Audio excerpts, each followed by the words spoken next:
Hello, and welcome to another episode of Stew in the Nut, an online radio show and podcast focused on national security, policy, politics, and selfless service.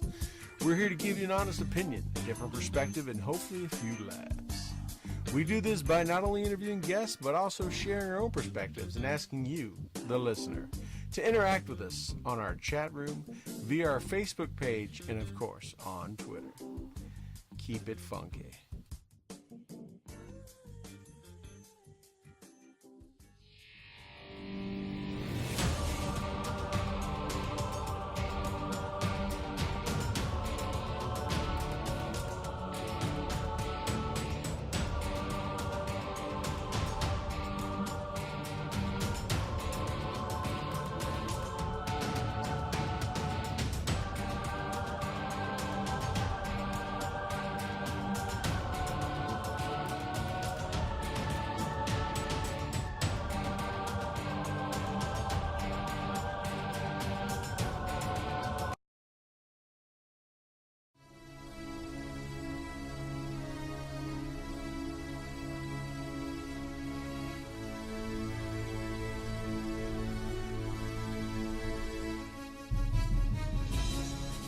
Welcome to Stew in the Nut, an online radio show and podcast focused on national security, policy, politics, and selfless service.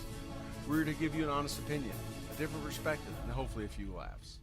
We do this by not only interviewing guests, but also sharing our own perspectives and asking you, the listener, to interact with us on the show chat room, via our Facebook page, and on Twitter.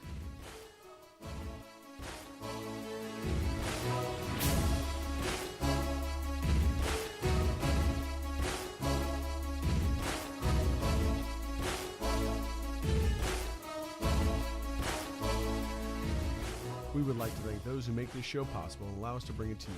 Our show sponsors, Warrior Media Solutions, BlueHammer.com, Mighty Oaks Warrior Foundation, Graybeard Publishing, and of course, Sheepdog Response. We would also like to recognize some of our favorite nonprofit charities who are doing great things for those who have served this country of ours. Veterans Outdoors, Mighty Oaks Warrior Foundation, PinUpsForVets.com, and the Lauren F. Bruner USS Arizona Memorial Foundation. To learn more about these nonprofits and how you can donate to their awesome causes, visit our website at www.stewinthenun.com.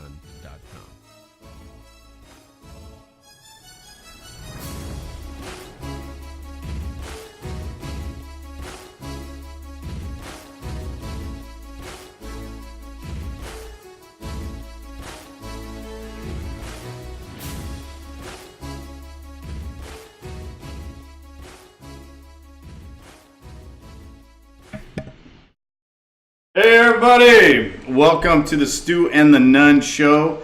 I guess you've been watching us looking around at ourselves. Entering from stage left, coming in, my man Stu. We are in the South studio. We're down in Tejas, Central Texas right now, G-Town. And when I say G-Town, I mean Georgetown, and not the one near D.C., the one that's cooler, not in the swamp, but in the hill country, because who wants to live in a swamp when the hill country is available? Amen, brother. All right, tonight joining Stu and I is Doug Mullins, also known as the Shard, a.k.a. the CEO of Gear for Grunts. Who knew that? Right? One of our show sponsors. Not our main show sponsor. No, we've been low level. Aspiring to be. Yeah, we've been meaning to talk to you about that. It's super awkward that we're doing it on live. We're gonna shake you down live. You're gonna be disappointed, but hey. But no, welcome to episode 130. We're excited to always be together, and it's neat to get us, one from Buffalo, New York, and one here from Austin, Texas, in the same place at the same time.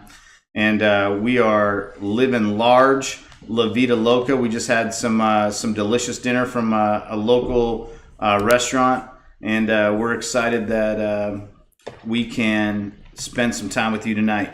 Lots to talk about. We got some pretty serious issues that we're going to dive into. I am not wearing an Enlisted 9 shirt tonight. It's not because I don't love Enlisted 9, because everyone knows I do. They are our number one sponsor, and that's all of what's up. But I'm in a hurry. I was in a hurry getting back from a trip with Veteran Outdoors So I'm still rocking my Veteran Outdoors gear, and I didn't have the opportunity to get home and change.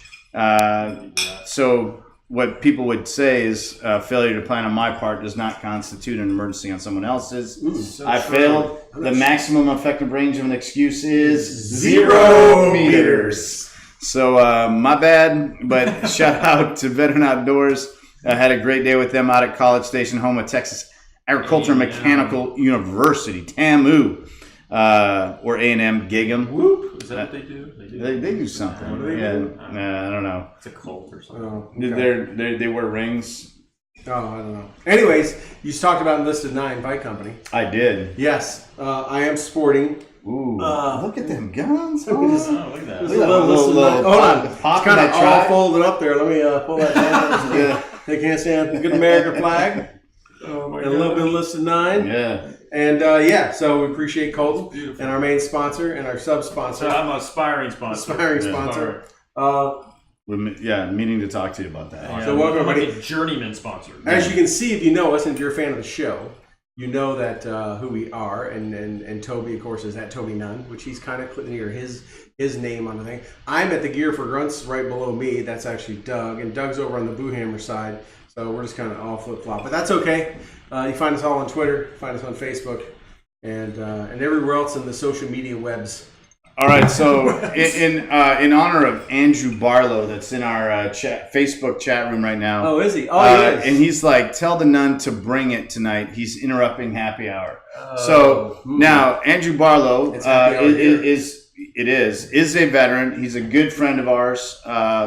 He is a communications team director. He was former communications guy with Governor Perry. Done some great stuff here on the Capitol, but he's also one of the members of the Whiskey River, which is, like in honor of Willie Nelson. Yeah, but like the Whiskey River is people that enjoy fine whiskey. As a result, Andrew, tonight we are drinking small batch 1792.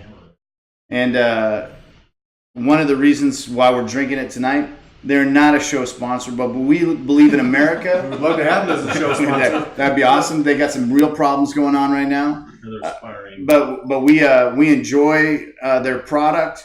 We enjoy American enterprise. If you have been on Facebook, social media, or anything, you would see the story about a warehouse that crashed, the roof collapsed, and barrels fell to the earth. Tragedy. Fell to the earth. Such a tragedy. 1792. We know that they need our support right now, so we are supporting them and making sure that they have what they need from us. But I want to talk about that for a second, because sometimes people don't believe in miracles. Sometimes people don't think there's, they're not sure. There's just a higher being. There's something out there, or whatever, and karma and all that stuff. Let me tell you, if you are a fan of the brown water, i.e. bourbon or whiskey, and you don't believe in miracles or believe in God, how do 9,000 barrels, half of a warehouse collapse, and 9,000 barrels fall to the ground, yet not one so far has been found to be broken open? If you were not a believer before, this is your opportunity. This is a potential. That's one step away from watching someone walk on water. Potential.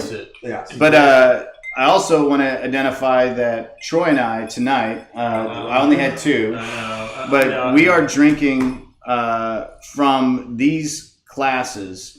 And these glasses, it celebrates the Alaskan Highway. The Alcan. These guys met in Alaska. Driven on the Alcan. Yeah. Never want to do that again. But the reason we have these cups is because my father, Dale Nunn, who's no longer with us, purchased them one at a time for $2.99 with a full tank of gas.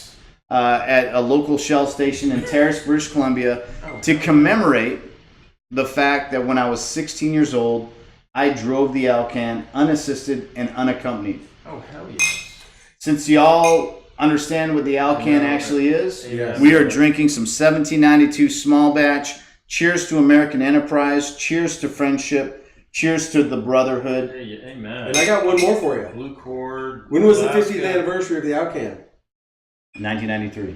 1992. Because it was 42. Oh, 42. yeah. 42. Guess when it was I drove up the Alcan? 1992. the year of the 50th anniversary. So that was the Chances same. So that's the same year because Yeah. these are from that year. I drove the same year. Yeah. We may have passed each other. That's how far back we go. If there was a Volvo that had suspect-looking bodywork, that might have been me. If you saw a two-wheel drive Jeep Cherokee towing a Isuzu Eclipse on a car dolly, Not about the Eclipse. packed full of stuff, and a wife and a kid and a dog, that Probably by the yo till you were up there. That's right. The yo, So, what are the chances? Drinking these here, Canadian This brothers. year. another opportunity Yes. of a higher power. That's right. That's right. Oh, So- our screen went off. The Keyboard. yeah, we're gonna have to type that in every time. Real? Oh man. Don't say No, It's no. Apple. I don't know. It's like a So I'm gonna tell everyone my password live of it, not a chat. But so It's not CIBs are awesome. 6'9". So true story. Exclamation point. So true story. I was at the gym yesterday, and I was wearing a CIB shirt. Hell yeah, you were. Yeah, no, I was. I aspire to have a CIB. And it was this red, white, and blue CIB shirt, and I was wearing it, and I was enjoying myself, getting my sweat and schwol on, and this young active duty guy came up. Yeah.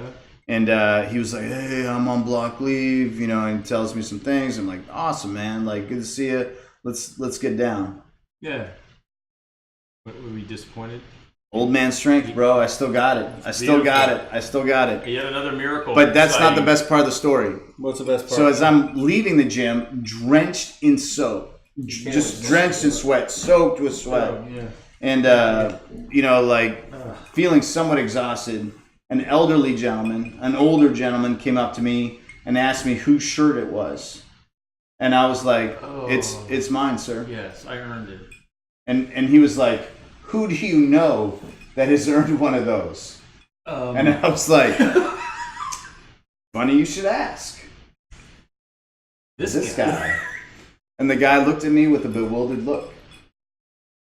And it broke my heart.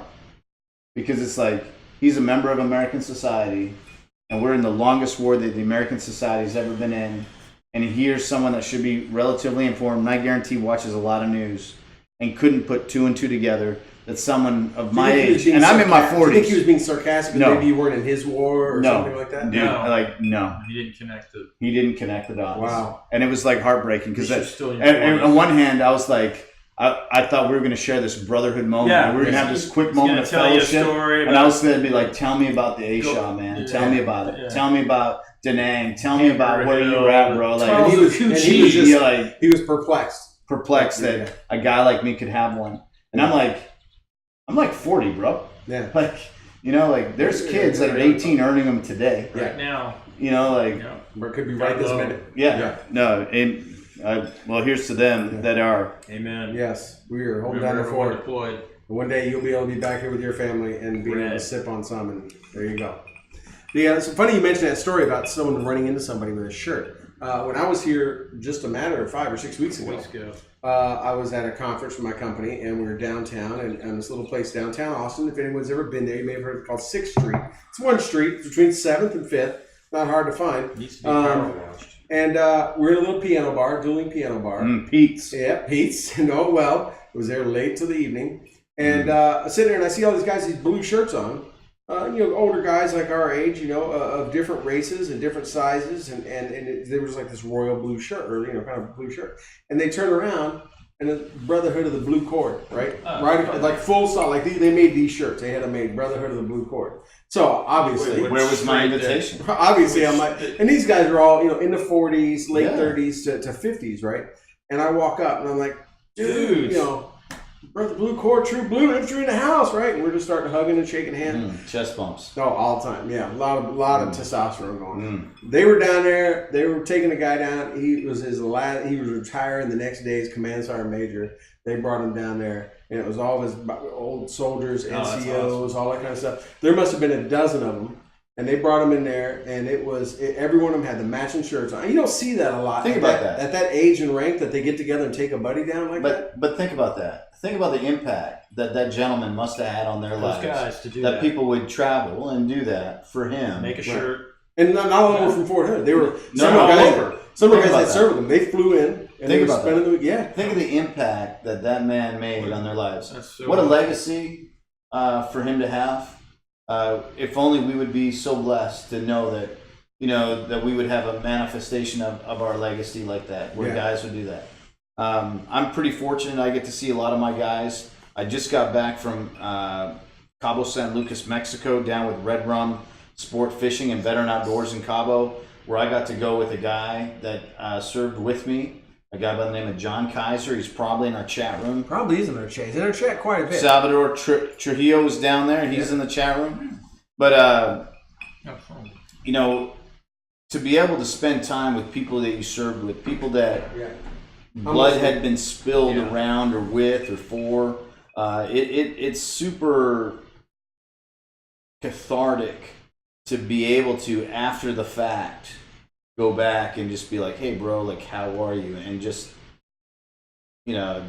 spend that moment with each other. And to think of the impact that guy must have had on all those lives, that, the shirts are one thing. Right. But just getting on Southwest.com, booking a flight, Booking a room, and do that stuff, like, that's He really... was retired, man. And you know what? I talked to him all through the night. We were singing songs together. They were doing shots, of course. They invited me in. We talked about past. Where were you? Where was I stationed at? We had our paths had crossed, right? Yeah. And it was a dozen dudes I never met before, and they were celebrating this guy's retirement. And when I left, they were still there. When I left, way late into the evening. It was hugs like it was us. Like they were coming up, wishing me well. I was wishing him well. I was congratulating him on his retirement and all that kind of stuff. And you could tell the guys that had goatees and beards, they were out, right? And I was telling the guy, hey, tomorrow you start growing it, Freedom hair. But it's just when you listen. Yeah. Well, hey, my wife He's got this hair. My wife digs my clean, close shaven. Someone's got to have the pro mask concealed. We got to adjust our light because as it goes down, we're getting It's too getting dark. kind of dark. We may need to open up the blinds. But anyways, I wanted to share that because of what you talked about on the shirt. Hey, everyone, as you can tell, we are 20 minutes in. We are talking. Well, that's much better. Thank you, that's sir. Perfect. Thank you. You are a That's why you are a in lighting charge. technician. That's why you're in charge. Yes. Well, right there. I do own a media company. Yes, you do on the media company. But I don't know much, but I know some lighting. There we go. Likes and shares on the chat. Like that. And if you are tuned in, Creepy. if you're not tuned in, and your friends, your family, your people you don't like aren't on Facebook, make sure you tell them they can tune in right now to Spreaker, Periscope, Twitch, YouTube, or on Facebook Live and be watching us right now every night, every Tuesday night at 8 p.m. Eastern, 7 p.m. Central.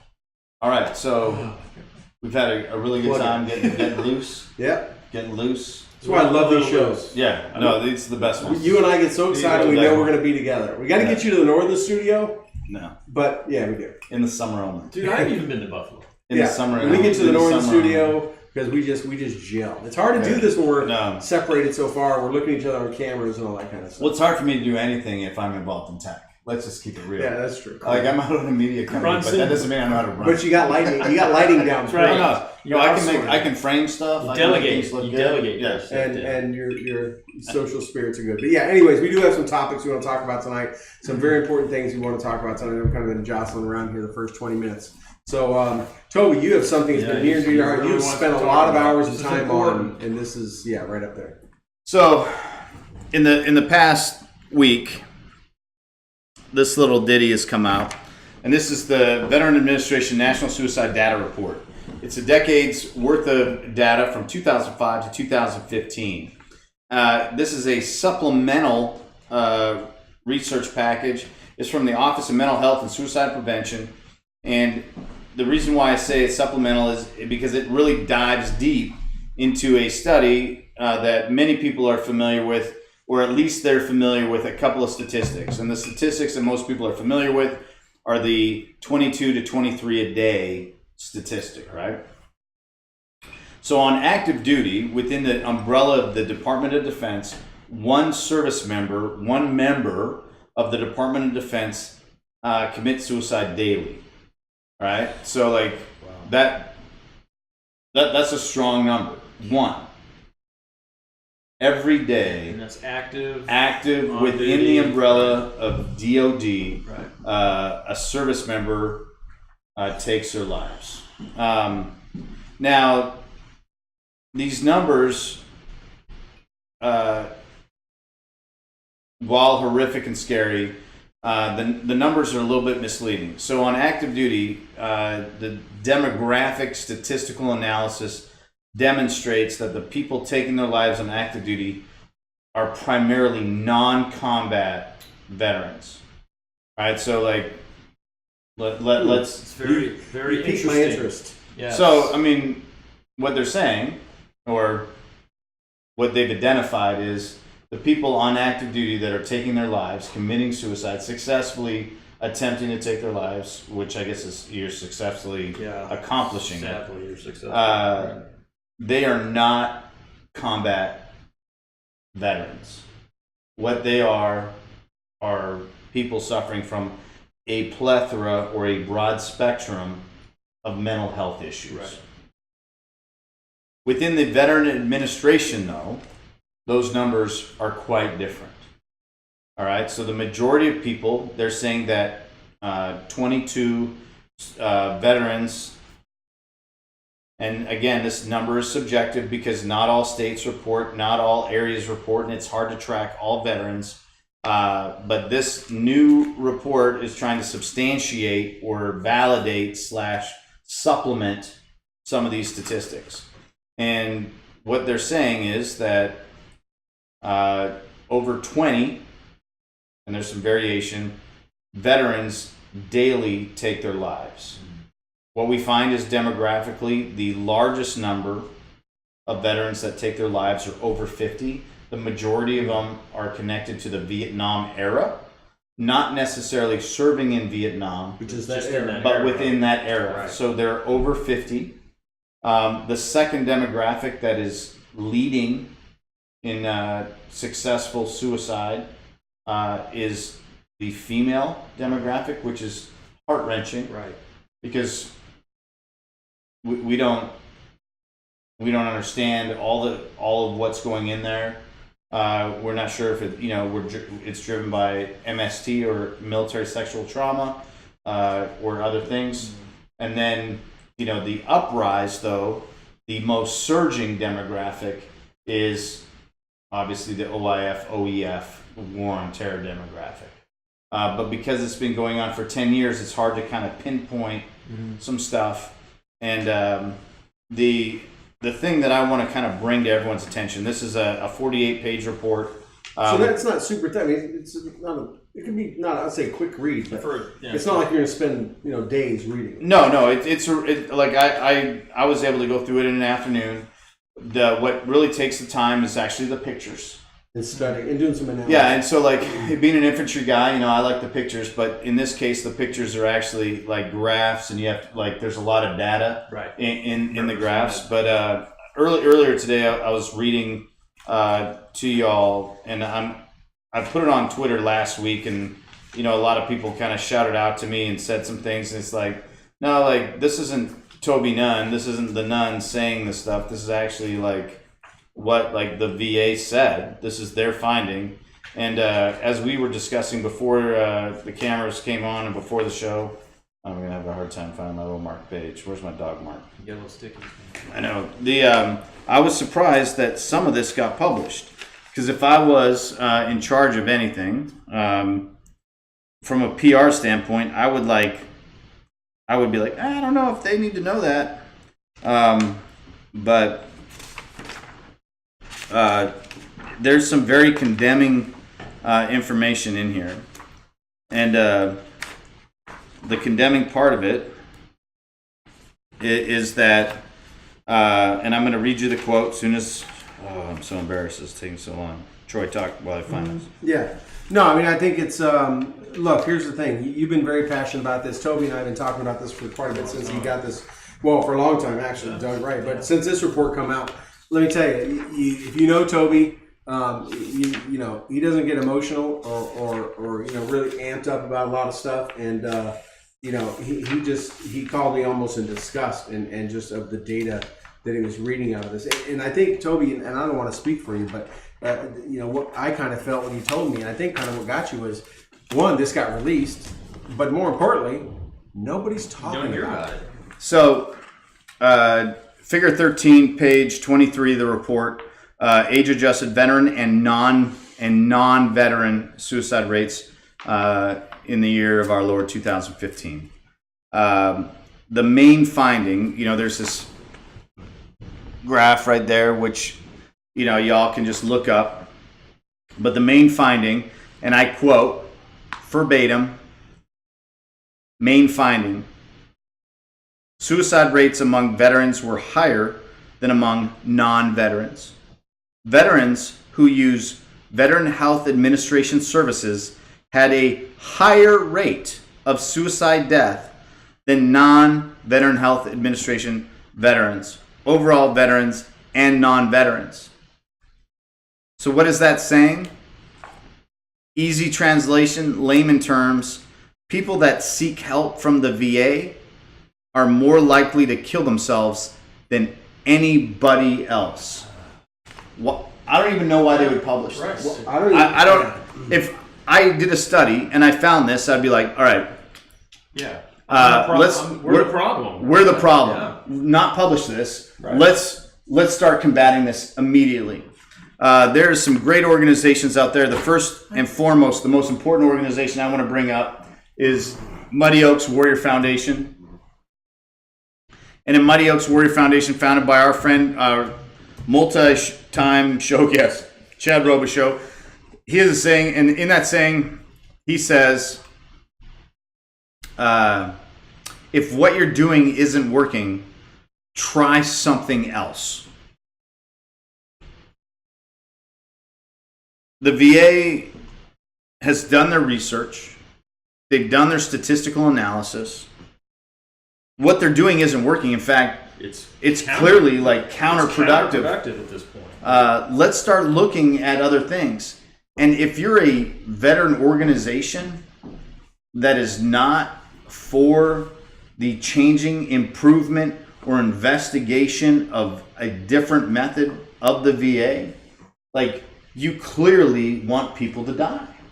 Like, I don't understand IAVA. I don't understand Paul Rykoff. Yeah, I'll say your name. I think you're a fucking tool. But, like, yeah, it was out loud. Yeah.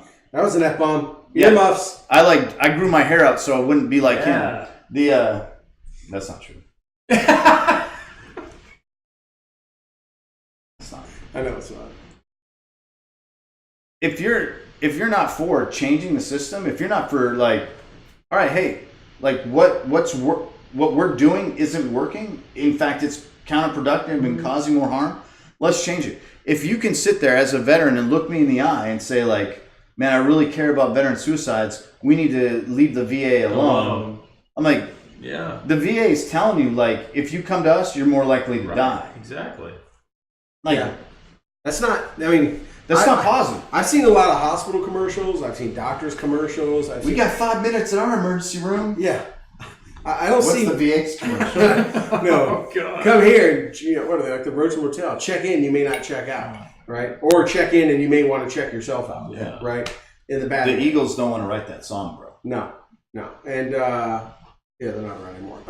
No, but I mean, I'm with you. Why would they even tell anybody?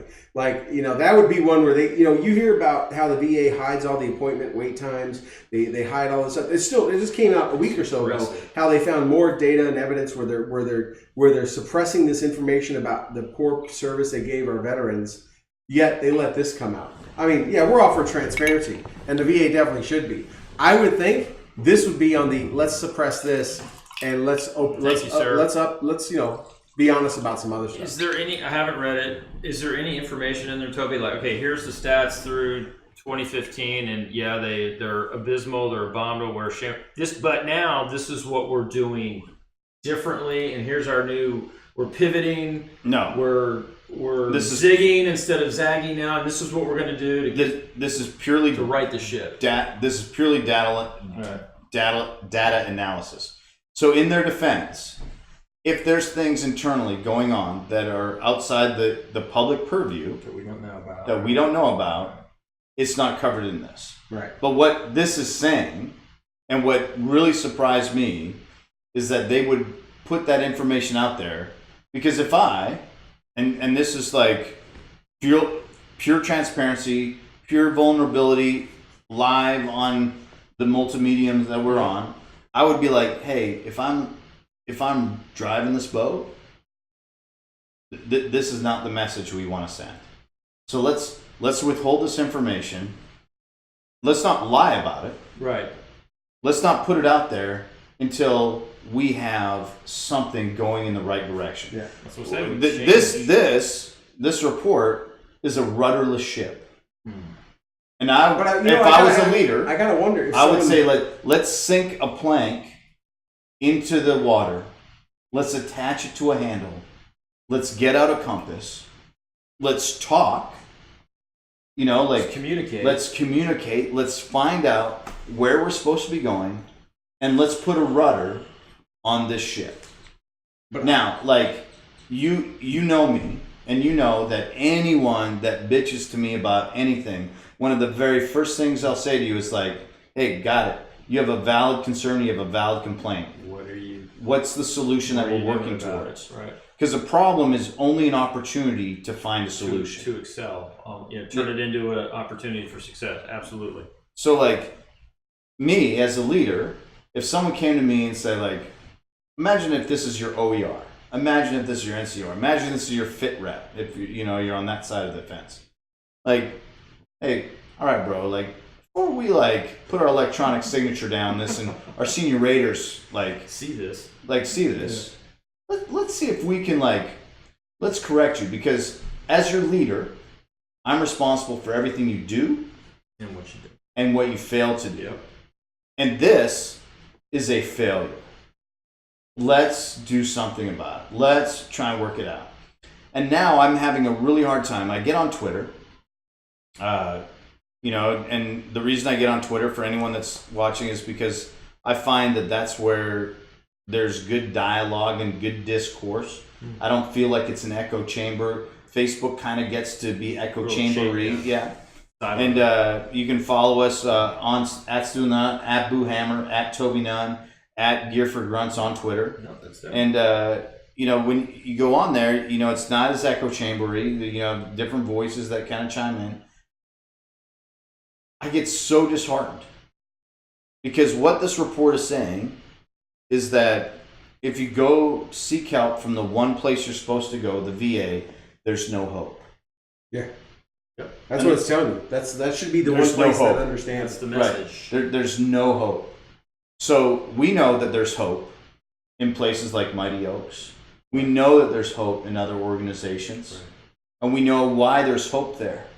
Because they're filled with love. We know that they're filled with people that understand why we were created the way we're created. They understand the truth about post-traumatic stress. They understand the truth about, they understand truth. And everyone understands, Webster, Travis Cox, who's probably in the chat rooms. He's upset with you because you didn't tell him I was in town. Whatever. Him and I were talking about the word truth yesterday. Webster, the guy that probably funded and is most famous for funding the greatest collection of words in the English language, the Webster's Dictionary, right? He was a man of faith, and the word truth comes from what is written in Scripture. Yep. Something that to be true, something you believe and understand and you can rely on is a truth. Solid. And that's a faith-driven term. Foundation. And you have organizations like Mighty Oaks that are founded in truth, that are founded in what is the truth of PTSD? Well, they know that your body has a physiological reaction because it's a natural reaction to an unnatural event, circumstance, or environment. That's the American psychiatric. It's not tied to combat. Right. No, that's the American psychiatric definition right there. And so it's so interesting, to know that there's this stuff out there, people doing great things, and then there's that where you're come to us, and chances are odds increase. You're going to want to start a shotgun at the end of our meeting. And I've been to one of these meetings. I'm not sitting here as a third party, right? You're neutral person. I've gone to one of these things, and I left there, and I immediately called a friend of the show, a former guest of the show, a guy by the name of Justin Capel, and I called him and I was like, hey brother, like I gotta tell you, man, like dude, I didn't have a good experience. I don't know what to think right now. I'm like a little fired up, like, and I saw console in him. He's someone I believe in as a friend. I believe in as a brother, and dude, it was hard because I was like, oh man, like this is not how it's supposed to go. And when I read this, I was like, apparently I'm not the only one. Your instincts are spot on, apparently. Yeah, it's if there's one organization, and I'm not speaking, I know a lot of people that work for the VA, not VA hospitals, not just the one where I live, but all kind of places. And there's many good folks there. Several of my former soldiers work there, but at the same time, I think there's this misnomer or stereotype image that everyone that works for the VA cares about veterans, right, loves veterans, cares about our troops, and all that other stuff. And they are no different than any other job or any other government organization. We'll just keep it at that. Yeah. There's people on both sides of the aisle. There's people in the middle of the aisle. There's people that care and don't care. For a lot of folks, it's a job, right? So there's a number of people I know that work there, and when they tell me about a family or friend that is ultra anti-patriotic, anti-American, super progressive, that kind of thing, or whatever it may be. And I go, yeah, what do they do? Oh, they work at the VA. And I kind of, now my response is like, oh, no kidding. Yeah, I wasn't surprised by that. Because there's as many as I know that work there that are there for the mission they have, which is caring for our veterans. There is the same amount, if not more, that I know of that wouldn't give two flips and care about that. They just see them as a nuisance and a number. So, I mean, but it's no different than, that's no different than any other occupation or organization, just about any organization in the country. There's some that are not definitely one way or the other. But I think the American people have this thing that, you work for the VA, you must really care and reach out. That's not necessarily true. That's the assumption. So I can't remember exactly what episode it is. Please go back into our archives and pull it up. His name's Shay Wilkes. He was a guest on our show. He's out of Shreveport, Louisiana. Shay was one of the original VA whistleblowers. All right, he has a group that sought legal counsel and legal protection against the Veterans Administration due to them blowing whistles. And one of the things that I met with him in person back in March 16th to be specific, in Shreveport, Louisiana. I met with him in person, along with a former congressional candidate, Rick John, out of the Louisiana 16th district or something like that. And I met with them together in Shreveport, and we talked about his experience that he shared on the show about being a VA whistleblower. But one of the things he shared was that, so there was a woman that was the regional director of the Veterans Administration in Phoenix, and she was the one that was responsible for the lists. Yeah, and Phoenix and all that. And all that stuff came on. So she was put on administrative leave, paid administrative leave, so there's no discount on the pay, so her base pay, right? For 2 years. To which she was not terminated. Paid taxpayer money to pay her salary. Taxpayer money, vacation, including benefits, full benefit, full pay, everything. Right, where she didn't have to go to work for 2 years. Must be nice. She was not terminated. She was laterally reassigned to Shreveport, Louisiana. She went from Phoenix. I bet they paid for a reload too. Absolutely, 100%. They paid for a move. Yeah, and it's like, and that's what's wrong. We identify these people, we identify these leaders not doing well, and this goes all the way up to the cabinet level. And that's one of the things that you don't always hear me touting the Trump horn. Right. But I'm going to tout it a little bit because as a cabinet member, he holds people accountable. And he was like, I'll fire a cabinet member. And he treats it like his show. He's like, no. Yeah. And, one of a lot of folks. Yeah. And one of the things that he's doing, he's speaking to people outside the realm of the VA. Because I guarantee he read that. I mean, That's pretty big. I guarantee you read that report. And, you know, like I knew before the election, Chad Robichaux asked him a question and was like, how do you feel about faith-based organizations? How do you feel about organizations outside the VA and their success rates versus, like, now there's statistical proof. Yeah, it's not just conjecture. You have organizations that have put thousands of people through the program with zero negative. And you have a report that's saying, like, you come to us, you're likely to kill yourself. Yeah. Where other people, you come to us, Yeah. we're saving your life, we're saving your soul, we're saving your marriage. Yeah. And he's willing to talk. And if you have people that aren't willing to do that, you gotta get rid of them. I can't believe that they would relocate someone laterally. Just moving the problem around. I mean, Kicking the can down the road. You know? how many news networks, how many mainstream news networks covered that headline, that VA death list headline? All of them. She didn't get fired. Yeah. How can you have that? How as a veteran organization, IAVA, Vote Vets, any of these organizations That claim themselves to be nonpartisan. how can you stand by and be like, we should give them a chance? Embrace the Which we've seen, like you said, We've given them a chance, and even they are saying, like, yeah, this is theirs. This is not like I mean, Toby didn't write this. Right. This is not we the didn't Rand. just make this up. This is not the Rand Corporation one, which is PowerPoint. also very damning. Yeah. This is VAs. This is the VAs. Look at the seal. Yeah. It looks official. Look at the seal. It's theirs. Off their website. Saying that if you come to us and use our services, you're more likely to kill yourself Yeah. than if you don't get any help at all. Right. Or go to Getting no help at all is Yeah. better than seeing us statistically. Yeah. I'm not a marketing genius, but that's not how you sell It's not yourself. a winning recipe. That's like saying, hey, come see Troy and Toby. We have a better record. Yeah. Yeah, we do. You do. Well, I can tell you what, we have hope. Both of Toby, us. you and I both, I know you have, and I know I have, and we have both been involved with talking people out of that situation.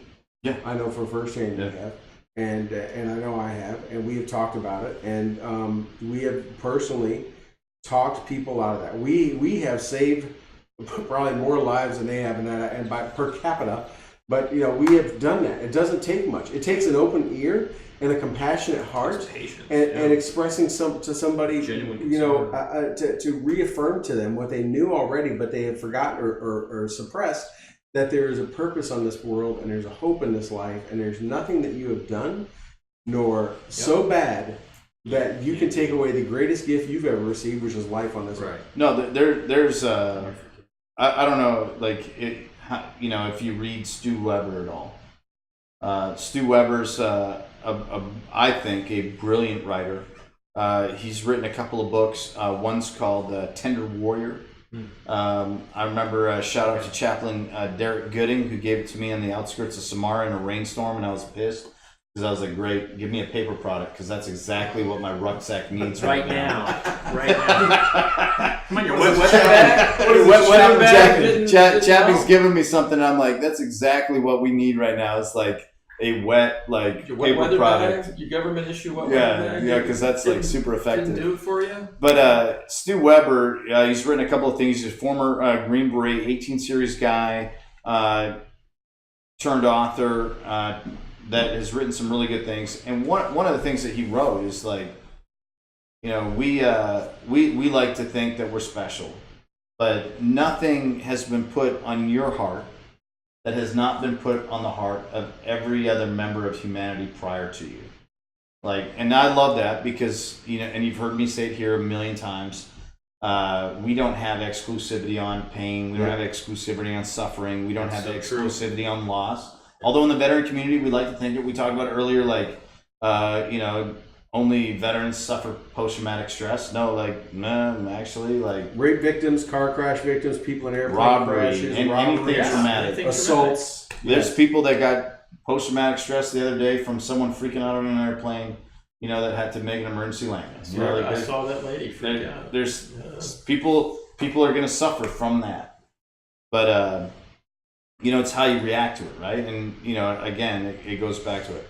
But enough about harping about that, because we don't have a ton of time left. I am currently enjoying and living in the district here in Central Texas. That is the home. And I don't know if you've seen this, and we haven't even talked about this. There was no pre-show prep on this. No, there wasn't. So there is a political ad that came out, MJ for Congress. I don't know if you've seen it, about a young lady here in Round Rock, Texas, which is right next door to Georgetown. Yep. That is a Pave Hawk pilot, was a Pave Hawk pilot, and she has this viral political ad going out right now, going against the incumbent Republican, Tea Party Republican by the name of John Carter, and she's going against him, and she's kind of a baller. Like, people don't realize how powerful this young lady is. And when I say young lady, I'm being polite. She's probably like in her mid-30s, late 30s, maybe older than that. I don't think so. But she was an Air Force Pave Hawk pilot. Her aircraft on a rescue mission got sustained damage. She got shot. She herself took a round. Physically took shot. Recovered the payload, being like the wounded warfighters. Took off, flew away, sustained more damage, and eventually crashed. 2 Army helicopters came in, provided air cover support and recovery of the crew and vehicle, to including herself. She rode out on a skid, letting the truly wounded payload get the not so, I believe they were Kiowas. Okay. So not a lot of room. Not a lot of cargo room. Yeah. And she rode out on a skid, providing fire while wounded. She's the second woman in American military history to get the Distinguished Flying Cross for valor. And she has a strong political ad going on right now about doors.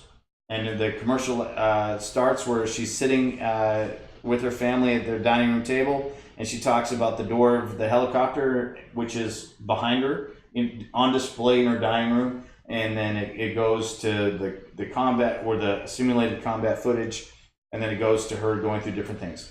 She is, not single-handedly, but she is primarily one of the driving forces in the lifting of the combat exclusion for females. All right? So, like, you and I are fathers of daughters. Yep. You not so much. Not that I know of. Not that you know of. Yeah. Although Hunter's hair has been suspect. It is pretty long. That was on the record. Yeah.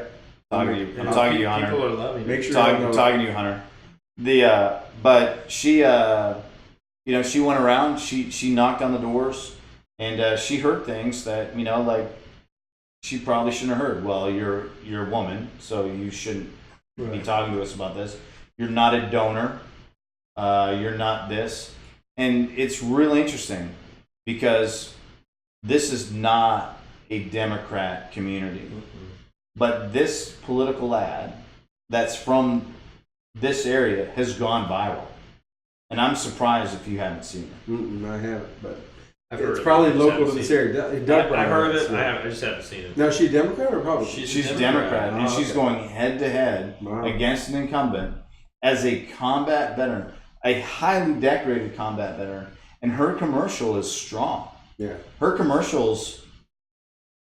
But that's okay. I almost want to say Trump-esque. Because she's like, one of the things she's told is she was told, you're not one of his donors, so he doesn't want to talk to you, which is John Carter from this district. And I want to get her on the show. Yeah. And I really want to get her on the show because I want to know, is that true? Because I believe it is. But you know what? It wouldn't matter if she's Blue Moose Party. I don't care if she's Democrat. Just because she's a party, that doesn't mean she's going to support every single thing that party stands for.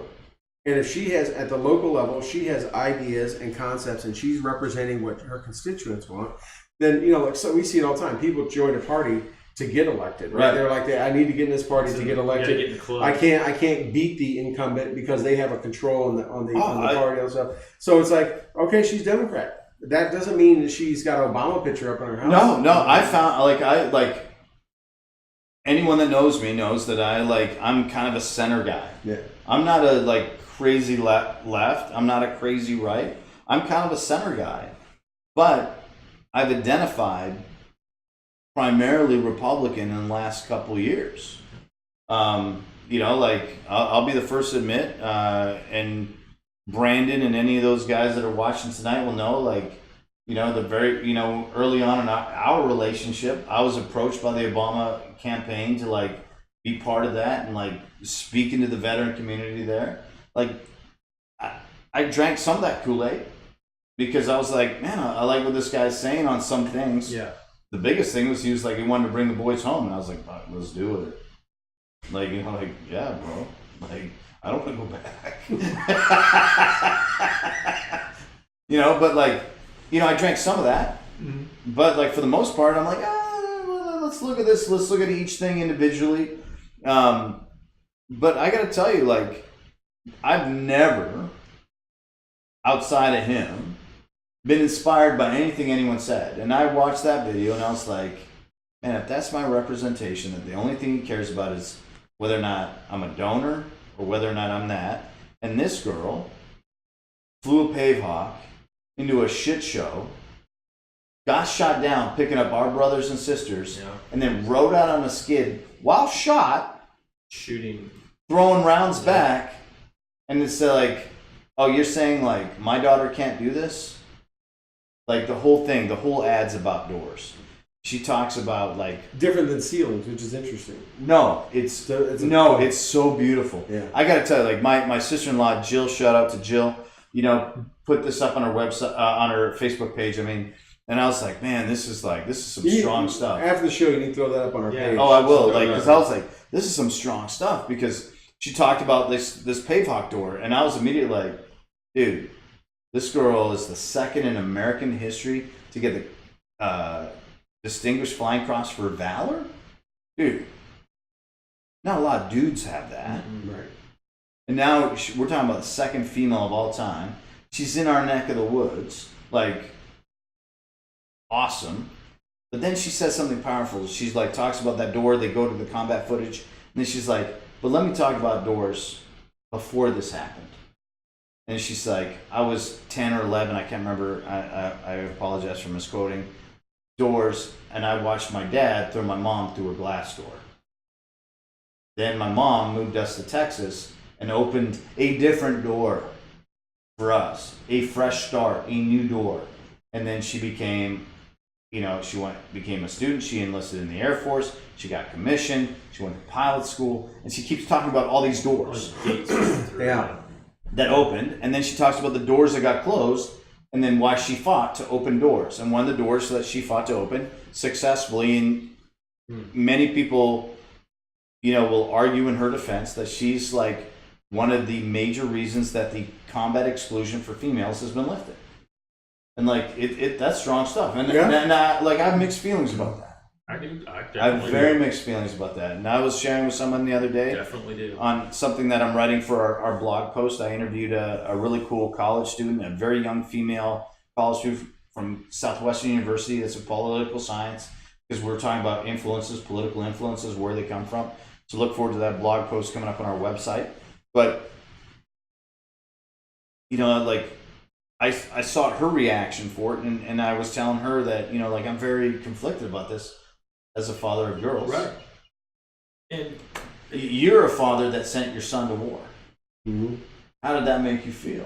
We could have a full show on that. That was not just sent him, but sent him about 6 to 7 months after I got back. Yeah, knowing exactly. You know exactly what. So we go to if you go to combat, if you've been to combat, if you've been anywhere where you put yourself in harm's way, you do that hoping that your children would never have to experience that, right? We're always protectors of our loved ones, whether it's our spouses or our children or whatever, our family or just people in general. You do that hoping, man, I'll do this, I'll go, I'll experience whatever it is. So those behind me will never have to experience this and can live more of a life of peace and happiness and stuff. Yeah. Let me tell you, it's tough when you go knowing, because when I went, I knew my unit was going to deploy in about a year and a half, 2 years. And I didn't want to do that to my wife, to have both of us going at the same time. So what would happen? We both would have went. So when I went, I wasn't top. I wasn't top on the list to go as part of this small 15-man team. But when we went there to do the prep and pick who it was, I was like, I'll do it, right? And the other guy really want to go. And I'm like, I'll do it because I'd rather get mine out of the way so I can be home. Yeah. And because I couldn't imagine doing that to her and my other boys would be gone. Support mom. But the whole time I was there and seeing the shit show, for lack of a better term, in Afghanistan and everything that went on, when I came back, knowing that there wasn't one thing I made it really one iota better, I was going to save him from any kind of grief or anything that I did was going to save him from seeing anything. Let me tell you, when I said goodbye to him and hugged him goodbye at Fort Bragg as we flew down as a family in their last days, and because that was my brigade, you know, I pretty much could go anywhere I wanted and walk among the unit because, you know, they all knew me and the rank I was at. But when I hugged him goodbye and we left and we went back to the hotel, I told my wife then, I said, our innocent little boy's gone and he'll never come back. And I knew. Because I knew what he was. I knew the buzzsaw he was getting into. Even though he went to a different part of the country, I knew what he was going into. And I said, we have lost that innocent little boy forever. He will never come back the same. And sure enough, when he went over there and a couple incidents happened, and one incident in particular happened where I got a call from him at 2 a.m. And when I hung up from that, I said, that was it. I'm like, I hope that was the pivotal moment or event. I can't imagine anything worse than what he just had, what he just told me he went through. But I said, that was it. That was the turning point. And it was. And thankfully he didn't experience anything worse than that because that was bad enough. But it was a double-edged sword. Yeah. And I talked about this a lot. I've talked about this in interviews. I've been interviewed and all kind of stuff. I went over, come back to pass lessons and lessons learned and things on to him because I knew what he was getting into. But at the same time, I knew what he was getting into. Yeah. And there was nothing I could do to protect him. 100%. You can't prepare him. Nothing I could for protect every eventuality. You just dropped some Robert Frost. Yeah. The buzzsaw. Yeah. The buzzsaw snarled and rattled in the yard. It's a poem, Out by Robert Frost. And you were so no, it's one of the most powerful. It's one of the most powerful poems out there. Like everyone thinks when you say Robert Frost, like two roads diverged in the yellow wood, and I took the path less. No, like the buzzsaw snarled and rattled in the yard. You were like, you knew the buzzsaw, like the. And what's interesting is not this incident that I talked about. Is captured, but another incident where he was in a 7-hour-long running firefight is captured in a newly released book, where I linked him up with a gentleman named James F. Christ, who we've had on the show many times in the past. James has written numerous books. He's in that coming out. It's already out. Yeah, a new one that just came out. It's pretty much his last one, where he's written all these books about ETTs in Afghanistan and all these huge. Monumental battles that have embedded training teams. Yeah, embedded training teams that have happened that America's never heard about. And you know, I've talked to James many times. I've turned him on to many ETT guys. He's had my stories, but he got John's story, and John's is featured in this book that's out now, and it's on Amazon and everything. What's it called? It is. You're going to ask me that right now. Yeah, of course I am. Because here's an opportunity. Yeah, It is I think it's Life as an ETT, Embrace the Suck is what it's called. Embrace the Suck. I believe that's what it's called. If you Google that, you'll probably find a really cool Ranger Up shirt. Yeah, it's a pretty common term. It's a pretty common term. So I can get a seal though. I don't know about you guys. No. Facial camo look cooler on me too. That's another reason I got to get clean shave. So it is ETT, Embrace the Suck. Green and low. And it's about the embedded tactical training teams. This is James's last book. I talked to James a month ago. He got as many stories. He couldn't get any more. The incident that happened. We need to get back on. We didn't get him back on. Yeah, you guys got the one that the incident that I talked about. My son called me at 2 a.m. James said I would love to have talked to him about that, but my son was not ready to open up about it. And he said, you know, it was because of just the situation. He said James was convinced he could write an entire book just on that one incident. Wow. But yeah, his story is in there. But yeah, it is. The bottom line is it's not about the book and all that stuff. It is about the fact that whether it's your loved ones, whether it's your friends or whatever, you know, it is a tough thing to do to wish them goodbye.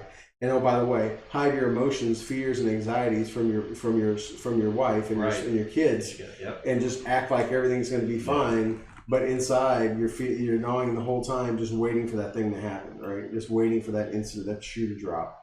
And you know, I have guilt I've walked away from having soldiers of mine get killed in combat.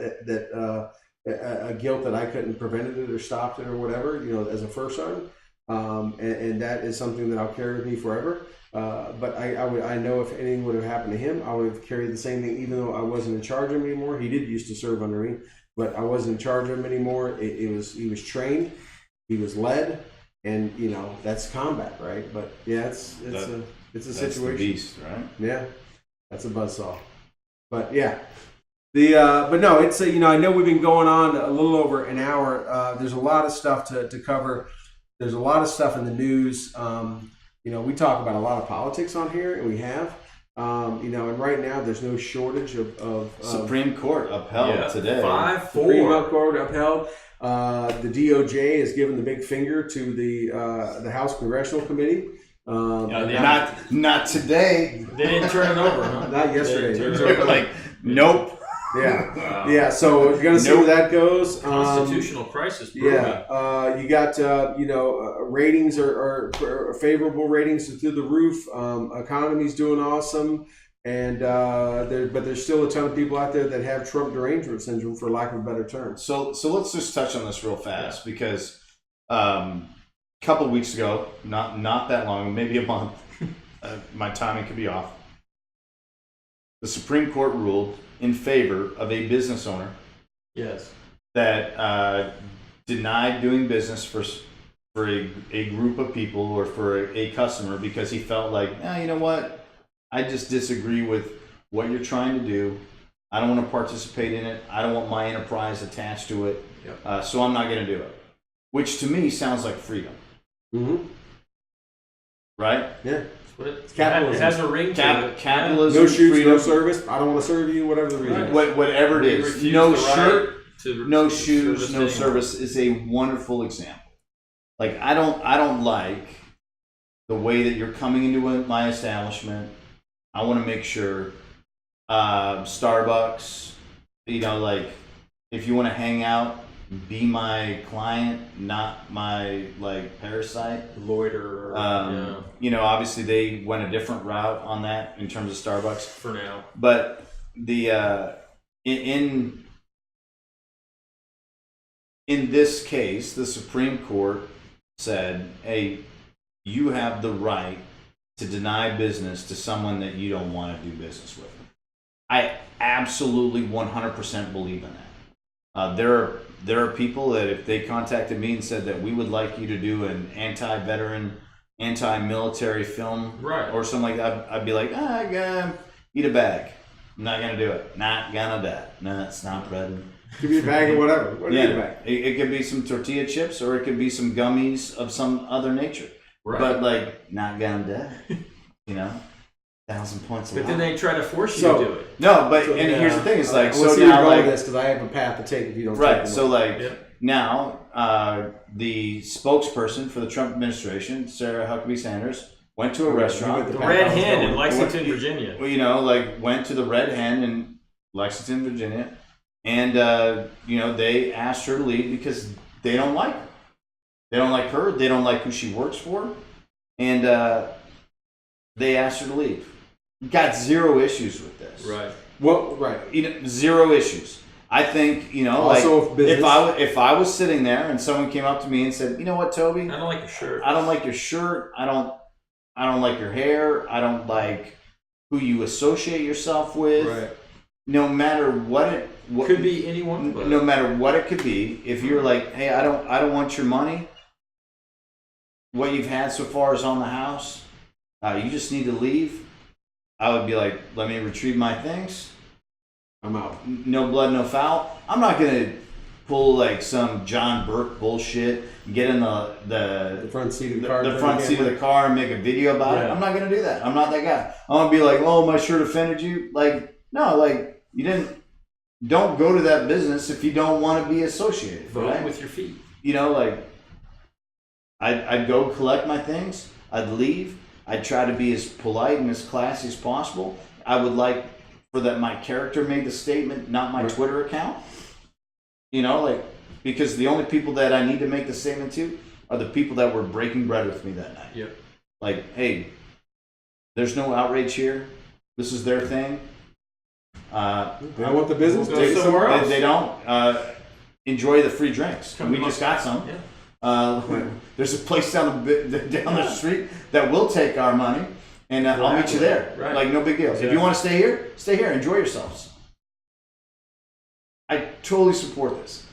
I think the need to bring outrage about it is far more telling than anything else. Like, I don't want you telling me who I can and can't do projects for. I don't want you telling me that I have to do something that I fundamentally disagree with. I'm not going to make an anti-veteran, anti-military piece. I'm not that guy. Don't challenge me. Not going to take a check from somebody that's anti-veteran, anti-military. Not going to do it. So they can perpetuate some kind of image. Oh, sorry. Not going to do it. Stereotypes. You know, so it's like stereotypes. Totally. Well, what's interesting is that one side. But what I don't understand Yeah. is if a leader or someone in a leadership position or a representative position Of the people. of people gets in front of a microphone and says, you need to do this as often as possible. And everywhere. Like, because to me, what that sounds like is there's different water fountains. I grew up in a country where there was not this. And when I came to America and was learning about American history, when someone explained to me, a teacher, that there was different locations to sit on buses, different places that you could urinate versus take water. Water. God's bounty. Like, you're not welcome to take that here. You got to take that there because you're whatever. Right. Whatever it might be. Like, man, it sounds like... But yet, the rhetoric is saying... Like, I saw what Judd Apatow was saying earlier, like, oh, Trump's a Nazi. Because he's like, he hates this, he hates that. You know, it's That's like... That's such a... Dude, it makes... You don't say what Nazism is. Anyone that has suffered, under Nazism, That's right, has got to be told. Like, they have million no idea what people dead. But you support people politically, financially, and with your vote. People that are saying no, like if you see those people in public, you should. That's what the Nazis did. Yeah. By the way. That's what I'm saying. But Like, it's right. It's the same people that cried foul when the Supreme Court ruled that way in favor of the baker. The same people that stood on the steps and screamed and shouted out of a bullhorn in front of cameras in a pulpit were the same ones that were like applauding the Red Hen restaurant for doing exactly. They ruined that couple out in Oregon. They ruined their lives. I watched this mini documentary about how their lives were ruined. Yep. By having that standpoint, and and for me, it's like everyone assumes that because I'm a Christian, that I agree with how they handled that. Well, like, I don't necessarily agree with how they handled it. I think they could have handled it differently. Both sides. Yeah. But what I agree with is the fact that no shirt, no shoes. No, sir. The management respectfully retains the right to refuse service. Right. And I'm like, this is America. Freedom means like, hey, you know what? I'm not the only big shop in town. I'm not the only shirt shop. Right. I'm not the only this. I'm not the only that. I'm not the only media. Like, you have the freedom to go anywhere else you can make choices. Yeah. Right. You forcing your beliefs on me is a constitutional violation.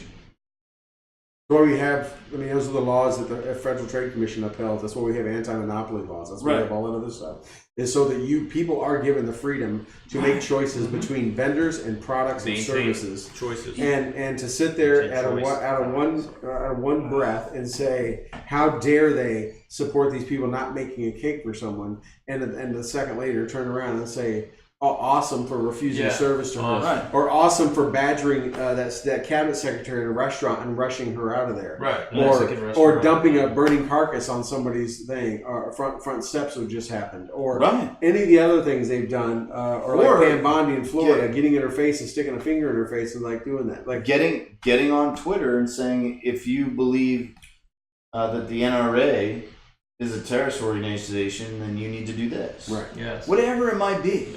Like, I'm looking at it on both sides. You know, like, I had a conversation the other day with a worker leader at my church when I was there. I was talking with another guy who's I've known for a long time, who's mentored and led one of my kids in a small group, and we're talking about movies, and we're talking about funny old non-politically correct movies like the Airplane and Blazing Saddles and Spaceballs and all those things, right? And we're just talking about these old movies and how funny they are and how the kids today never got to see those and stuff. And while we're talking, A and B having a conversation, C, when I said, that was a super un-PC movie, but how funny it was. We're talking about Blazing Saddles. Yeah. And the C part of the conversation says, yeah, but it would be PC if you voted for Trump. And I looked at him like I had something growing out of my forehead. Like, what are you talking about? Like, it's completely. It was like you and I talking about, that makes zero you and sense. I talking about Mustangs and Camaros, and Doug's like, but I like apples. Yeah. Right. That makes zero sense. So I look at him. I look at this guy. He's a leader of young people in the church, and I go, "What are you talking about? Why are you bringing politics into this?" And he's like, well, it would be PC if you voted for Trump and stuff. And even the other gentleman I was talking to, who's obviously probably votes liberal and believes in liberal ways, but has common sense and civility, goes, yeah, why are you bringing that up? Like, we're it has nothing to do. That makes zero sense. So I took this moment. I took it a quick moment to make it a learning lesson for him. After I first said, it really doesn't matter, right? Because the leaders we have now, there's only one leader matters forever, and these leaders are going to be gone in 40 days or 4 years. And I said, think back to eternity. Think back to GW, George Bush, Bill Clinton, Jimmy Carter. Right. I was like, what did they say that made you mad? Yeah, you don't remember? That's because it doesn't matter. Yeah, let's talk about exactly right. right. There's one leader that matters. It's not going to matter in the rest 5 of these, months. The rest of these are 5 mortal, weeks. fallible men. They're going to fall aside to the wayside. Yeah. Right. So I said, so really, is that what we want to talk about here? And he kind of agreed, said, yeah, you're right, And he goes, the way you put it that way and stuff. So we talked some more, and the guy I'm talking to originally says, yeah, the one line, and he's talking about the line when the black sheriff lines up and puts the KKK costume on, right, and beats up the two KKK guys, put the KKK costume on, and then and he does it to get back to KKK, and he jumps up there in front, and he rips the hood off, and says, "Where are all the white women at?" Right? Yeah. And he's telling me how that's the funniest line he's ever heard in a movie. It's his favorite line. And we're howling about, like, dude, I can't believe that's it. We're laughing, and we're talking about how they beat up all the KKK guys. And again, C part of this conversation jumps in. It was like, said again, I can't even remember now, some reference to Trump again, some anti-Trump thing. And I looked at him, and I said, and here's my teaching moment. I said, do you support the KKK? And the look on his face was just like, he's like, what? I'm like, these guys were beating up the KKK. You don't like, do you support the KKK? Yeah, and he's like, where'd you get that from? I'm like, that's called spinning it. I'm like, yeah, because we're talking about it's against the KKK. You should be totally for that, right? And he was like, I just shot his dog in front of him, right? And I was like, that's called that has nothing to do with what we're talking about, right? He's like, no. I said, that's what you just did to us. We're talking about a movie, and I just spun that on you, and I said, and I essentially made an accusation against you that is out of left field. I'm like, why do you bring up this stuff here in church? Yeah, and then I had to walk away. But I'm just like, the people are just on. Look, people are on fire on both sides, right? That's the bottom line. There's people that you're never going to convince from the left. There's people you're never going to convince from the right, right? But that's the beauty of America. It is the beauty of America. And the other beauty part of America is if you took a moment, America, and looked at the policies and the decisions and the things that the president has put in place and supported and talked about since he's been there, and you balance that against things from our past and precedents, you would see he is pretty much down the middle as they come. He was hated. Fair. He was hated by the right. That's fair. He fought 16 candidates. He's never really had their support. Right. They've only gotten behind him when they're like, well, we can't beat him, join him.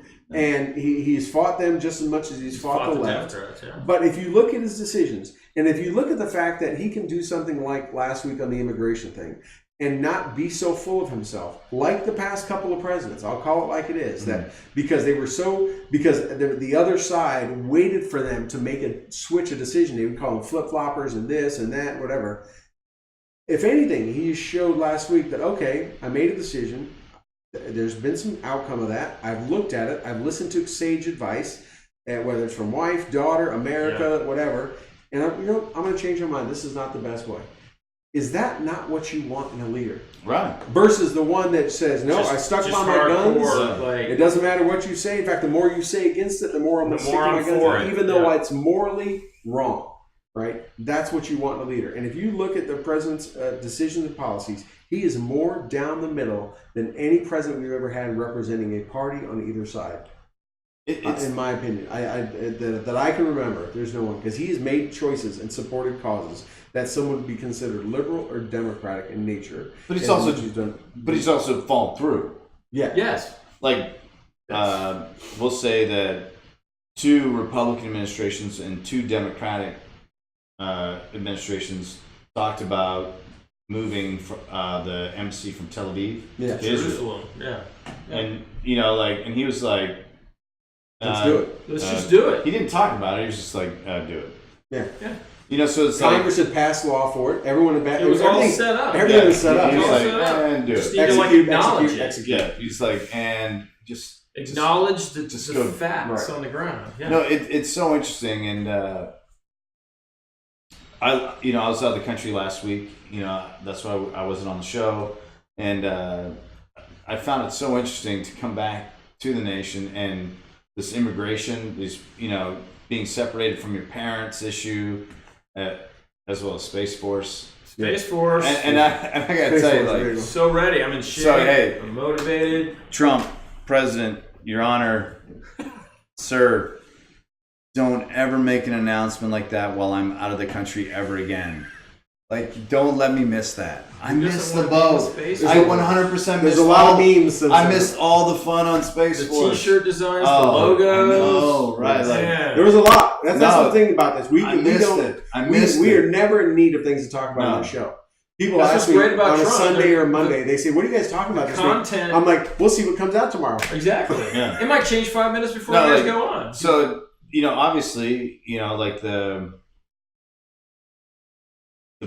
immigration parent-child issue, anything dealing with kids, it elicits like this deep compassion and empathy within our souls. But how quick people forget. Anybody that violates the law gets separated from their child. Exactly. I go to prison, I'm separated from my children. Yeah. And my wife, and you guys, and everything else. Everyone does. And, there's some cases where newborns are born in prison or young mothers and they let them keep them there. But those are one-offs. They are like less than 1% of the jails. All of this, it's like, again, we go back to the Korean debate that we had a couple of weeks ago. It's like people are so hell-bent on like arguing a point or being filled with hate that it's like getting in an airplane and screaming at the pilot and hoping he crashes. Yes. Like, there's no easy answer. Yeah. Children are trafficked across the border. Human trafficking is a real thing. Parents trying to bring their children to a better location is a real thing. Doing it illegally is a real thing. Establishing that they're their parents is a real thing. It's a real challenge. There's no good answer. But yet, like we talked about early on in the show, people are quick to throw blame, accuse, and criticize, but not to come with a solution. Right. People are talking about these camps where these kids, these old photos that all got debunked. Hey, a policy was out there that if your child entered this country unaccompanied, it would get provided asylum. Let's be accurate in that reporting. Let's see how long they stay in these camps, how long they stay in these refurbished schools. And I got to tell you, I was in this town not far from here named Bastrop, Texas. a wildfire went through, took out the neighborhoods, and everyone lived in a school while they worked things out. And we're talking more than 2 days. It was a shelter for families, Which happens men, all the time. women, around and the children. country. Hurricane Hurricanes, Harvey. yeah. Yep. You know, right? So let's not get, but this outrage, this selective outrage, this craziness, Additional this wildness, caring. Yep. you know, like, but I went out of the country. I came back, and all of a sudden, my phone like was levitating, and it was immigration questions. You know, everyone knows I'm an immigrant. You know, working on the immigration policy. A legal immigrant. Illegal. Yeah, currently. You know, everything could change, but like currently legal and card carrying, the right card, as a matter of fact, and Space Force. I'm like, Are you so ready for space? I'm like, damn you, Trump. Don't ever drop bombs like that while I'm sorry, photons. Don't ever drop photon torpedoes like that while I'm out of the country. Like, I got to be part of that meme war. Like, Yeah, there's a lot. But, you know, it's funny you bring that up, right? There's been a lot of memes, there's been a lot of things about it. We've talked about this show a number of times. And some people may say I'm a you know, Trump pontificator and I'm just a mouthpiece for him or whatever like that. But trust me, I've said it before, and you can ask my family. I was one of the last ones to sign up and to support. He was not my pick. Through many candidates, as 17 fell in the primary. There was many more before him, and I've been shocked and I've been astounded by many things he's said and done. But at the same time, over the last almost 500 something days, almost 600 days, one thing I have learned. Because history has proven it right over and over and over again. Going. Is whatever he says or does is on point, is factual, and ends up being true. Even if it sounds outrageous at the time, most like, oh no, there's no way that could be wildest true. things. And then something happens. That Obama was wiretapping the and Trump everyone Tower. freaked out. True, kind of came out. So right? true. The spies and thing True. came out. Right, everything like that. So Space Force is a real. So I hear That's this. Where you're going. Well, I hear this and I go, there must be something behind this, because there's no way he just woke up one morning and said, "Hey, Melania, I think I'm going to Space Force." They've had briefings. Someone's talked about it. He's not an expert in space or space exploration. He's had really intelligent people come to him and talk about probably a potential threat. And didn't China condemn it? They said No, this is crazy. right. So that means we're go with the Space Force And a potential threat, Full not throttle. from aliens. no, But a potential threat from internally, other parts of the globe. globally, internal. And it's another dimension. We fight sea, we fight on the ground, we fight in the air, right? All those areas. can't This be is- overweight in so- space. So Glasnost. No weight test. No. So Glasnost, you know, Perestroika, all the stuff that Yeah. you know Reagan dealt with Gorbachev Right. on. You know, the one thing that he would not compromise on was Star Wars. Right. Star Right. Wars, yeah. And everyone thought he was crazy. So this is not a new thing, Right. right? So like let's put some perspective It's to true. it. This is not a new thing. You touched on something that a lot of people, and you know, within the veteran community, I think overlooked a little bit. We were busy making memes. Which T-shirts. I'm not mad at you because there were some brilliant ones. Oh my God, there's so But one of the things that people are failing to identify is that this falls under DoD. Right? Right. Space Force it falls under DoD, which means before Trump got in front of a microphone, he talked to chaos. He talked to the warrior monk, Yes. Mad Dog to those of you that don't truly know him. I was like, hey, we're gonna do this, and I guarantee there was like, let's pump the brakes. Let's hear what you got going on there, boss. That's right, and and that's what's going down. Yeah. Yeah. You're gonna be- There's no legs in the Space Force. No legs in Space Force. There's hope for guys. Everybody's like me. got wings. Everybody's got wings. There's Everybody's hope, got wings. there's hope for guys like me. Everybody meets Matt Burden. Not I'm aerosol wings. I'm Sorry. Matt Burden. First and foremost, the hair plays. Yeah. And Everybody makes height and weight. no one will ever call you a dirty space leg. Yeah. And remember, everybody makes height and weight in Space Force. Yeah. That's right. There's no. No, you're right. But like, this is the thing. It's like this went through. That's what I mean. Yeah. People, Like there were colonels and brilliant, some of the most brilliant minds, and scientists. And while we're over here making great memes, quoting Robert Heinlein, who is Starship Troopers, baby. grabbing video clips Just off read Starship Troopers. Hey, so I'm glad you brought that up because I want to make sure that everyone understands watching today. Yeah. One of the reasons I became and I'm working towards becoming Mobile infantry. an American citizen is because I read Starship Troopers when I was 13 years old, and he talked about the value of citizenship. Yep.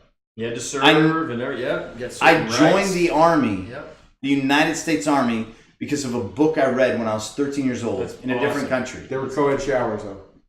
Only in the movie. Only in the movie. And there weren't like, dude, there's no power suits in the movie. Yes. No power suits. But you're right. No handheld nukes. No, but like, brilliant minds got briefed. There's slide decks. Oh, yeah. You know, There's a lot of PowerPoints. Alex Jones hasn't released this because he hasn't found the right leak yet. But I'm telling you, there's slide decks. Jade Helm 18, is it on? Yeah, it's on. Okay, Jade Helm sorry, I wanted to add, I needed Jade to... Helm 19 space. Oh. Yeah! Screaming in your egg? Yeah. Coming down? Dude. Yeah. It's Entering on, Earth's Alex. atmosphere, you're not It's a leg on. anymore. You're not a leg anymore. No, like, that's the thing. It's like brilliant minds. There's slide decks. There's briefings. There's a plan. He didn't just be like I said, you can roll Hey, Melania, watch this. Hey, hold my beer. Chaos isn't going to let me get in front of a mic and be like, oh yeah, and I'm adding a force. You know, like chaos is like, let's.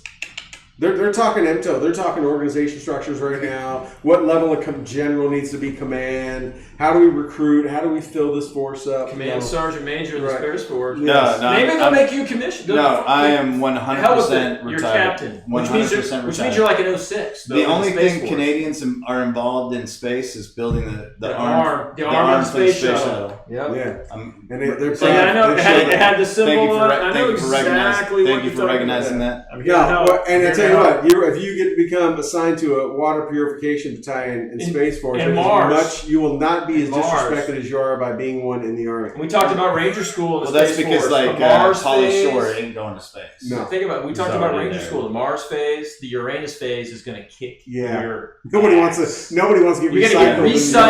It's the Darby phase. It's the graduate phase. Is Uranus. Darby phase is now like the rings of Saturn. Yes. But the last thing you want to do is get recycled in Uranus. You don't want to get recycled in Uranus. No, that's freaking. It's like Dugway, Utah. For those who are old enough to remember. And if you go to Venus phase, don't get another candidate. Because Venus, she's got it. You guys saw that, right? Yeah. Don't get one of your Space Ranger candidate school buddies pregnant in the Venus phase. Don't be a blue Falcon. Not what we wanted to see. Not bringing. It's coming. See, so many topics. We're already an hour and a half in. We're already on the pregnant Ranger school. That came out while you were gone too, didn't it? Or did it come out right after? It didn't take long. It came out while I was gone. But Space Force kind of overshadowed it. It did. Yeah. You can get pregnant in space. I think that's possible. The sad part. If you can get pregnant at Ranger School, you can definitely get pregnant in space. I'm gonna go out on a limb and say that. Biologically, it's possible. Yeah. That's a tagline. So here's the thing. That's a T-shirt. Write that down. That's brilliant. So here's the thing. It's like, hey, 75th. I didn't get tabbed, but I got knocked up. Write that down. True story. No shit that I was Ranger School until I got a preg drop. Pulling flank security. Yeah. I was in the gulag taking details. Raking dirt. And then I saw her. I was bent over eating blueberries off the ground in Darby face, and I was bent over. So anyways. Not so bad. Surprised. Yeah. No one saw that one coming. And, happens on submarines. I don't know. Happens on ships. I don't know this young lady. I don't know her fiance. I'm not trying, because if I was there and someone I was engaged to was there and I was trying to stay awake on Security watch. something. You named it. I'm just gonna say one thing. Usually, at the time, you didn't have enough energy. Like the hierarchy of needs, like sex was like not on the radar. Yeah, but that's in school. But so that this is a was holdover capacity. food, Right? sleep. Oh, was sleep, it? I food. thought they were in. Oh, I No, thought they were like they were in flank security, like in the freaking no, mountain they were like phase. the gulag. Oh, They were Gulag Love. That's Yeah. another T-shirt. that sounds like a song. Damn, that's a freaking Gulag Yeah, Love. that's Is that like Muskrat Love? it's almost like cat scratch fever, Oh, but with an uglier dude. black and gold fever. But anyway, Oh, that's John all. Kaiser throwing comments up. But yeah, so a lot of things happen. Toby, don't leave country or do leave country because all kinds of cool stuff happens. Yeah. No, man, Go like, tour the world. dude, I was Get bummed. a over international plan so you can stay in contact. Around the world in with what's 80 happening. days, Toby Nunn. So like, yeah, I know, like I have an international plan, but I like shut off the data, right? Because it's completely different. I got back and I was like sitting on the tarmac in Houston, and I'm like, The pilot's like something's going on with the engine. and I'm like, there's no way this. I'm like, this has got to be farcical. Like, I'm like, I was waiting, like for like Duffel Blog. Yeah. I was like, who wrote this? Paul Zandra. Yeah. That's what I was looking for. Then I was like, oh no, like Snopes. It's legit. I'm Confirmed. like, wow, like, damn I you. mean, I'm like, Duffel I'm Blog like, did jump on it, but I'm it like was- 2 days. I was like, I'm 2 days behind. Like, sir, POTUS. serious Pot face. us, please. Don't leave me out in the cold. Like, my calendar's on Google. Don't leave me hanging. Books and time. You got people that can get a hold of them. Yeah, Invite me I to mean, a we know meeting. people, Yeah. right? You probably have all his voicemails and phone logs and stuff. They I can reach out. mean, I know you're straight tapping me anyway. I mean, my phone. Yeah. There's- Yes. The yes. St. Ranger Aren't there, store. aren't there, like, aren't All there right. towers? Aren't there NSA there- towers? I don't know Like about right any of there? that. I don't know Right about any of that there. stuff. Just- So we're winding down. We've been going a long time. We gotta go. I want Let's to get it. get Doug from Gear for What? Grunts. Oh, let's hey. talk Shard. about it. Anything you want to cover? Anything you want to let our viewers and Um, listeners know? Thank you for joining us tonight. No, Giving us thank some you of for your having me. YouTube I always videos. feel like I'm the token clean-shaven dude, and I appreciate He is. token like officer dude. I seriously, I take You are this stuff token- serious. I'm a token officer. You're token something. Token. I'm a token space. We didn't ranger. have you in the middle, so Yeah. Yeah, no. You are a I know. token ranger. We're naturally segregated. yes. Here, like this. No, I think you covered the Red, space black, force. and blue. You covered the space force. Remember, everyone deployed. Red. And I'm just a volunteer right now for the space force. You come back. You I think reactivate I your told commission. Stacy, I said, hey, I'm rested, coach. because I a can captain, shoot. because a captain in the space force, like an 03 in the army, that's like an 06, and it's like Because a of no captain in the gravity, Navy. right? No gravity. Is No rise up gravity. faster. As long as I can wear I mean, you my stayed in good shape. terra firma based skill identification badges on my space force uniform, I'm freaking in. I think you stayed in good shape. I think I'm ready to go. I think you could I'm pass ready the for Space Force PT Zero test. gravity. I'm ready. And yeah, so Space Force PT test. you know what else? Let me tell you something else. I don't think let's pick this up. You go looking at those Space Force movies. Yeah, like Starship Troopers, Star Wars, Star Trek. Guess what? You don't see PT belts. There's no PT There's belts no, in Space Force. Not If a that lot. doesn't get you to sign up, And I'm so, and no air and no height and weight test, I don't know. There's no PT belts in Space just Force. another reason. You never seen it. Another reason. I don't know. No tape test What in the do you Space got? Force. Are we taking next week off?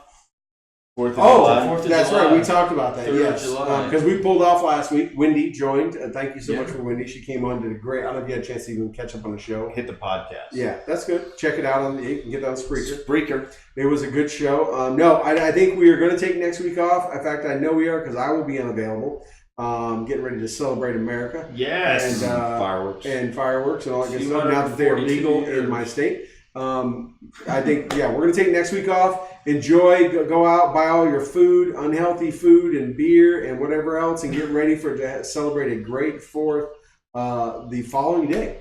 Right. Yeah, it's Wednesday. It's Wednesday. Then, after that, are you coming back into town? I don't know yet, but we'll do a show the next week. Yeah. I think it's the 10th of July. Right. If I'm not, sure where I'm Yes, going to be. that's the 10th if of not, July. if you're Plus, coming an OPSEC, I never say where I'm going to be. if that you're far. gonna be in town, it won't be the 10th. It'll be the 12th. It'll be a Thursday Yes, night. we will. and it'll be a special show. It would be a very special show. Really cool location. Are we going to do a show that night from there? If I'm Oh, here? Yes, it'll be a special show. Come on now. Can we let them in on what the special show is about? Okay. No. But if I don't come into town, we're going to do it at our normal time. Oh, I'll have my PSD with me. If it's on the 12th, I'll have my PSD with me. No, really? AKA Scarlet. Yeah. Okay. Pretty excited. That is That's awesome. Yes. Yeah. So yeah, but no, we won't be here next week. Thank you for bringing that up, Toby. We'll give you guys the night off. Enjoy your everything to get ready to celebrate this great, awesome country we have. A country so awesome that people are giving up their kids to get here. People are trying to kill themselves and pay and do whatever they can to come here because it's that awesome of a place. True. So much truth right there. So with that, Toby, I'm going to get ready to go around behind the camera and shut things down. I'll let you kind of take us on out of here. Take us on home. Always be sure to check us out at www.stewandthenun.com.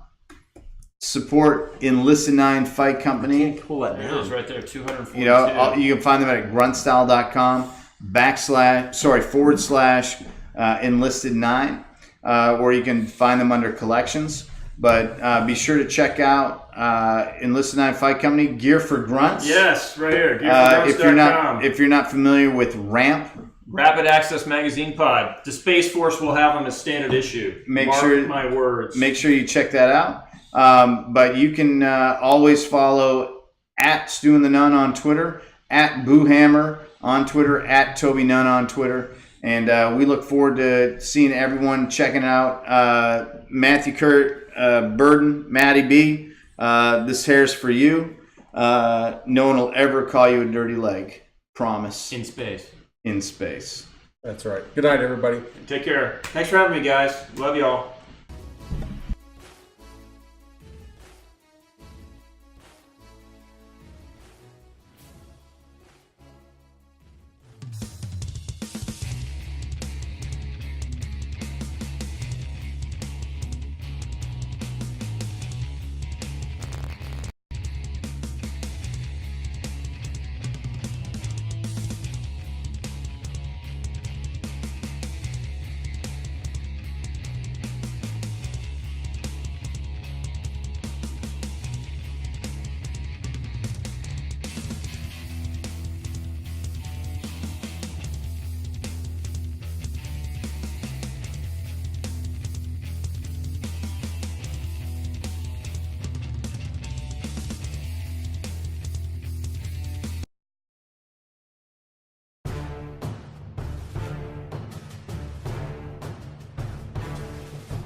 Thank you for joining us for another episode of Stu and the Nun Radio. We hope you enjoyed your time with us because we have enjoyed sharing our time with you. Be sure to check out stewandthenun.com in addition to asking us questions and interacting with us on our Facebook page and Twitter. We look forward to seeing you next Tuesday at 8 p.m. Eastern here on Spreaker and Facebook Live. Also, we'd like to thank our sponsors, Warrior Media Solutions, BlueHammer.com, Veteran Outdoors, Graybeard Publishing, and Mighty Oaks Warrior Foundation. Don't forget to like our Facebook page and follow us on Twitter. Thank you again, and have a good night.